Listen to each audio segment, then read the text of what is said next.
নমস্কার বন্ধুরা, পিঙ্কি রান্নাঘরে তোমাদের অনেক অনেক ভালোবাসা রইলো। আর চলো নতুন নতুন কিছু সাধারণ রান্না তোমাদের সামনে আমি নিয়ে আসি। তো আজকেও সেরকম একটা, যাতে তোমরা সকালে বা সন্ধ্যায় এই রান্নাটা করে খেতে পারো সবাই মিলে। আর দেখো এত সুন্দর হয় কিন্তু এই রান্নাটা, খুব ভালো লাগবে, একদম বাচ্চা থেকে বড় সবাই কিন্তু খুব ভালোবাসবে বন্ধুরা। তার জন্য মাত্র 2টো ডিম দিয়ে কিন্তু তোমরা সবাই মিলে এত সুন্দর একটা রেসিপি তৈরি করে নিতে পারো। তো চলো দেখে নাও আমি কিভাবে কি বানালাম আর কি দিয়েছি। ঠিক আছে বন্ধুরা, তো তোমাদের সাথে সম্পূর্ণ শেয়ার করব। তো চলো বন্ধুরা দেখে নাও। প্রথমে ডিম নিয়ে নিলাম। তো ডিমগুলো দেখো এখানে নিয়ে নিয়েছি আমি। তো এগুলোকে কিন্তু এখন ভালো করে একটু জল দিয়ে ধুয়ে নিতে হবে বন্ধুরা, কারণ দোকান থেকে কেনা জিনিস অনেক নোংরা থাকে লেগে। তো সেই জন্য কিন্তু ভালো করে ঠান্ডা জল দিয়ে পরিষ্কার করে ধুয়ে নিতে হবে। ধুয়ে নিয়ে কিন্তু সেদ্ধর জন্য বসিয়ে দিতে হবে। আর তার সাথে কিছুটা আমাদের আলু লাগবে, আর সেই জন্য কিন্তু আলুর চোচাগুলো ছুলে রাখতে হবে বন্ধুরা। তারপরে দেখো আমরা কিন্তু জলের মধ্যে ডিমগুলো দিয়ে এক এক করে বসিয়ে দিচ্ছি সেদ্ধ করার জন্য। তো ডিমটা বসিয়ে দিয়ে তারপরে কিন্তু আমি আলুগুলোও দিয়ে দিলাম। দেখো বন্ধুরা চোচা ছুলে এভাবে। তো তারপরে কিন্তু ঢেকে সিদ্ধ করে নিতে হবে ভালো করে। সেদ্ধ করে নিয়ে তারপরে কিন্তু তোমাদের সামনে আসছি, ততক্ষণ দেখতে থাকো। আর দেখো 4টে আলু নিয়েছি আমি এখানে, তোমরা চাইলে কম বা বেশিও করতে পারো। তারপর দেখো আলু সেদ্ধ হয়ে গেছে, নিয়ে নিয়েছি লবণ, লঙ্কা, হলুদ, তারপরে কাঁচা লঙ্কা, পেঁয়াজ কুচি, শুকনো লঙ্কার গুঁড়ো, তারপরে বন্ধুরা নিয়েছি জিরের গুঁড়ো, ধনের গুঁড়ো, সব কিছু একটু একটু করে নিয়ে নিয়েছি। তারপর আলুটা কিন্তু হাত দিয়ে ভালো করে মাখিয়ে নিতে হবে। এই সব কিছুর সাথে সব মশলাগুলো দিয়ে ভালো করে কিন্তু আলুটা মাখিয়ে নিতে হবে। মাখিয়ে নিয়ে সুন্দরভাবে সব কিছু যাতে ভালোভাবে মেশে আলুটার সাথে। তারপরে দেখো বন্ধুরা আমার কিন্তু আলুটা মাখানো হয়ে গেছে খুব সুন্দরভাবে, তোমরা দেখে বুঝতে পারছো কত সুন্দর লাগছে। তারপরে দেখো আমি বাটিতে বেসন নিয়ে নিয়েছি। তো খুব চটপট তোমরা এটা বানিয়ে নিতে পারো বন্ধুরা, সকালে বা সন্ধ্যার নাস্তায় তোমাদের খুব ভালো লাগবে। আর বাড়ির সবাই, বাচ্চারা তো খুবই পছন্দ করবে বন্ধুরা। তো দেখো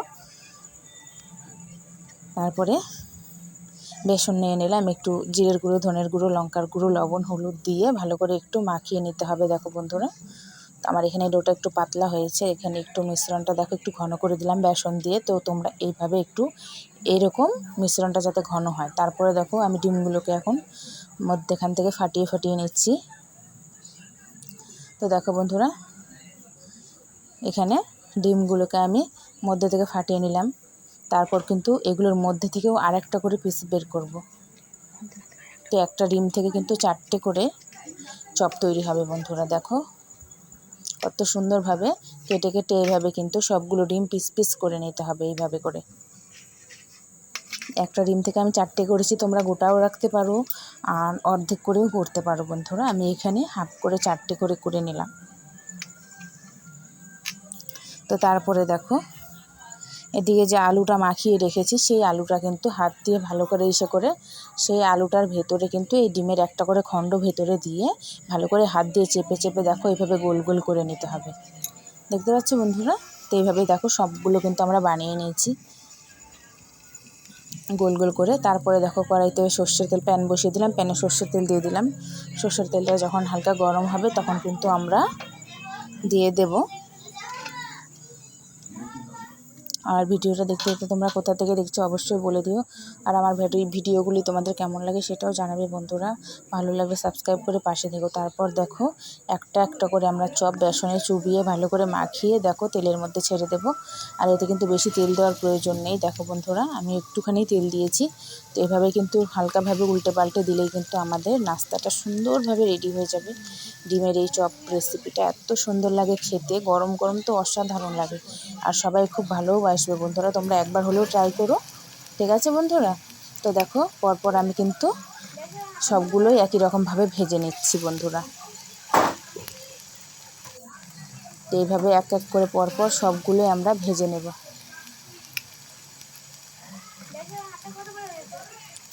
এইভাবে দিয়ে দিয়ে সব একবারে একটু একটু করে উল্টে পাল্টে ভেজে ভেজে দেখো লাল লাল করে একটু ভেজে নিতে হবে, তাহলেই কিন্তু সুন্দর হবে আর খেতেও অসাধারণ টেস্ট লাগে বন্ধুরা। তারপরে দেখো আমাদের সবগুলো কিন্তু ভাজা হয়ে গেছে, তার সাথে একটু টমেটো সস নিয়ে নিয়েছি।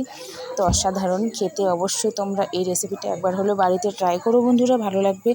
আর পিঙ্কি রান্নাঘর তোমাদের অনেক অনেক ভালোবাসা রইলো, ভালো লাগলে সাবস্ক্রাইব করে পাশে থেকো বন্ধুরা। নতুন নতুন রান্নার ভিডিও পাওয়ার জন্য অবশ্যই আমার চ্যানেলটি তোমরা সাবস্ক্রাইব করে রেখো। তো চলো তোমাদের একটু ভেঙে দেখাচ্ছি বন্ধুরা। এই দেখো কত সুন্দর ভিতরে ভাজা হয়েছে, আর আলুটা এত সুন্দর মানে হয়েছে কি বলবো। অবশ্যই তোমরা ট্রাই করো বাড়িতে, দেখো বন্ধুরা দারুণ লাগে খেতে কিন্তু।